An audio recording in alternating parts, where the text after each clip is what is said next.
So two podcasters claim that Bree Hall was drafted to make Lexie Hall trade bait. Hello, everybody, and welcome to our channel. I'm Mark. And I'm Rob.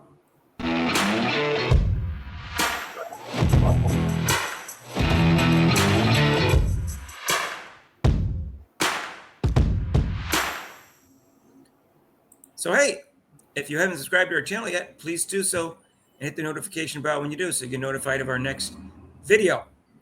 So, guess what? Kate and Clark's crossovers every Monday and Thursday, 6 to 7 and 5:30, 6:30 Eastern Time, respectively, Monday and Thursday. And it's pretty cool. It's going to be like a forum, like sports reporters, and we got guest podcasters talking about Kate and Clark and all sorts of good stuff. So join us for that. First, John the Liquidator said in one of his videos, I don't usually watch his videos because it's all clickbait, but I don't know, I went to this one because I wanted to see what he's talking about. Mm-hmm. And he said, I'm the first one to say this. They drafted Bree Hall to make Lexie Hall trade bait because they do the same thing, which is true. Yeah. And another podcaster did a whole video on it, which I didn't watch because I didn't want to listen to it. I think it's a silly argument and a silly theory, although I'm not saying it's impossible. I'm not saying it never happened. So I don't want to come back to me and say, hey, you said this would never happen. I'm just saying it seems extremely unlikely if you put all the facts together. Right. And Nick Talks Hoops, when they were having problems with the salary cap, he was saying, oh, they're going to have to get rid of Lexie Hall. They're going to trade Lexie Hall. He kept making videos about that, just to get views. I don't know. But it was like there was no rhyme or reason behind it. There's no indication they have any interest in getting rid of Lexie Hall. You know, she was a starter last year, and she's perfectly happy coming off the bench. She knows she has no choice, and she's friends with Kate and Clark. She plays.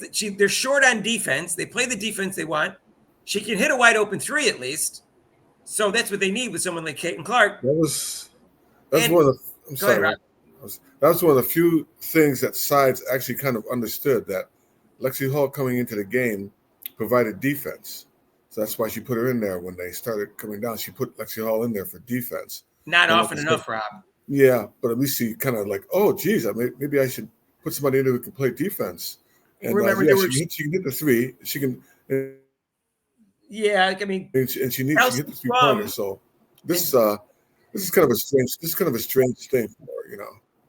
Well, Kelsey Plum and Jewel Lloyd had their best games of the year against the Fever, and she didn't stick Lexie Hall in quick enough to cover them. So she wasn't always quick to do that. But you know, Stephanie White's smart enough to do that, and she also has Sophie Cunningham, who's a good defender. But I agree that they do the same thing. But Lexie Hall is proven, Rob. And what do they need to trade for? What are they missing? If they really needed another point guard, which I maintain maybe they do because their backup point guard is 35, they could have drafted Serena Sundell. But they felt they wanted the defense. I don't know. I don't think she's going to make the team. She may make the team as the 12th player after they have some money that they give to her for like the last 2/3 of the season. I think Timpson's going to make the team. Yes. As their 11th person. Because they already have 10 with guaranteed contracts, and they only have $112,000, and a minimum contract is going to cost them at least $66,000. That gives them $46,000, which means they could add somebody after a third of the season. It may be Bree Hall, it may not. I don't know. That's why they have tryouts, Rob. That's why they have a camp to see who the best player. I think it's, like I said, it's hard when you're a veteran. You know, it's hard when you're coming in as a rookie. You got to really make that impression. And they drafted her for that reason, but we'll see what happens, how it transcends, if she can make the team.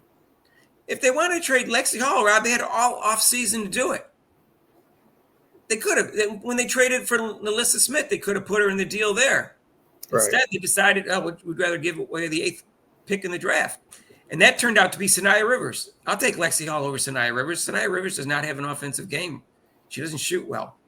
She's a very good defender, but so is Lexie Hall, and she can hit the open three. So they did the right thing, it looks like. If that was part of the negotiations when they traded for Melissa Smith. Lexie Hall's a proven player, so it's kind of hard to try to get rid of her for what. And like I said, the reason is why. Who are you going to get rid of her for? Why? To keep an unproven rookie? And this class is such a weak class. I mean, Bree Hall was drafted second, and she was so. I could see if it was maybe a first, or maybe kind of a first rounder, but she's not even close to first round. So. No, I was surprised they drafted her. I'll be honest. We'll see. But Like, she's also good for the locker room, Lexie Hall. She seems to get along with everybody. She didn't ruffle any feathers last year. She didn't complain about the playing time. She gets along with Caitlin Clark. There's no indication they had any desire to get rid of her. So why would they want to trade her? And what is it that they want to trade? What could they get that would improve their team that they would trade her for? Tell me, what are they looking for? They've got a great starting lineup with depth. Why would they ruin that with a trade? Right. So I don't know what they're thinking. I have no idea. Like, again, I didn't watch the second video. I just heard the theory in the first video. I know what Mick's theories were. He kept trying to trade her away and give her away for some reason, because I guess she was similar to Sophie Cunningham, and Sophie Cunningham's probably going to come off the bench before Lexie Hall. But Lexie Hall will get playing time, Rob. If they're similar, why get rid of her? Well, with the Bree Hall, yeah. Why even draft Bree Hall? Yeah. Yes, that's what their theory is, because that's what they're asking. Why draft Bree Hall if they already have? I guess they're emphasizing defense. I don't know. Maybe they think Bree Hall could play a little point. Maybe they think, who knows? Maybe they think Sophie Cunningham could fill in a point if they needed to, and they could put Bree Hall at shooting guard. I have no idea what they're thinking. We don't know everything that they do. That's why I don't try to go too heavy on the criticism when they make a move. Like when they signed Turner and people got all upset about her social media thing. Well, they checked with Caitlin Clark. They checked with other people on the team. Will she be able to fit in the locker room? And they said, yes, we could use the game that she brings defensively. So, like I said, they know more than we know. Right. They know more than these 2 podcasters know and 3 podcasters know. Right. So I'm not saying it's impossible. I just logically, it doesn't make sense to me that they did this to trade Lexie Hall. No. So if it happens, I'll be shocked. So we'll see what happens. What do you think, Rob? Any chance that you're going to trade it for her? No, that's not going to happen. Not going to happen. All right. I don't, like I said, if Bree Hall makes the team, she's going to make it as the 12th person, and she's only going to come through after a third of the way through the season. I think Timpson is the person they wanted, and I plan on keeping. And again, I'm just guessing, but it seems to me that the 11th spot is going to be duked out with Jillian Aline, who's a 6'2" center. It's kind of short for a center, and who's supposed to be a good rebounder and defensive player, and who they just drafted, which was Michaela Timpson, who's a 6'2" forward. I think they're going to be fighting out for the 11th spot. That's just my guess. Well, and then the 12th, I think Timpson's got it locked up. She's a really good ball player. She's taking over for she's what Teamy. She's like Teamy, to kind of run the floor. Well, yeah, and rebounds. And it's good to have some young players on the team when you've got a 37-year-old and a 33-year-old starting. So I think, Rob, that's probably what's going to happen. But yeah, she's probably going to win out. And then they're not going to keep Jillian Aline because she's on a camp contract. They don't have to pay her. They don't have to keep her. Mm-hmm. And they don't need they don't need any more front court help. At that point, they're looking for a guard. And I think it's going to be between Jaylen Brown, Bree Hall, and their 3rd round pick, who probably not going to make it, but what the heck? I don't know. I've never seen her play. Yvonne, EJIM, whatever her name is. Those 3 are going to fight it out for that 12th spot, which isn't even the 12th spot until the third of the way through the season, unless something changes with the salary cap that I don't know about. So anyways, all right, let us know what you think down below about that theory.